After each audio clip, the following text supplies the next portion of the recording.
కర్ణాటక హూలికట్టి ప్రాంతానికి చెందిన సులేమాన్ గోరీ నాయక్ 13 సంవత్సరాలుగా ప్రభుత్వ లోయర్ ప్రైమరీ స్కూల్లో హెడ్ మాస్టర్ గా సేవలందిస్తున్నారు. ఇంకేముంది, ఈయన గారు ముస్లిం కదా.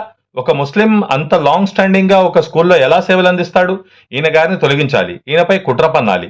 ఇతడిని తొలగిస్తే రేపటి రోజు ఇంకో ముస్లింని నియమించాలన్నా భయపడాలి.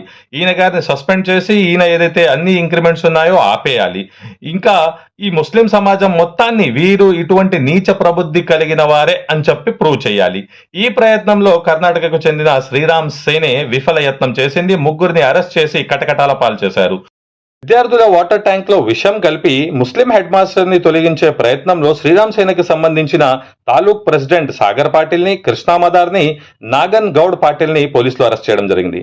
అసలు వీరు ఎలా విషం కలిపారు? ముస్లిం సమాజాన్ని బద్నాం చేయాలనుకునే వారు వారికి వారుగా ఎలా బద్నాం అయ్యారు? వారి సంస్థను ఎలా బద్నాం చేసుకున్నారు? అసలు వీళ్ళ ప్రవృత్తి బుద్ధి అనే ఈ కేసుకు సంబంధించిన పూర్తి వివరాలు advocate Sadiq Sheikh YouTube channel long వీడియోలో వివరించనున్నాను.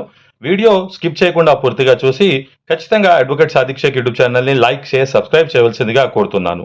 Thank you one and all.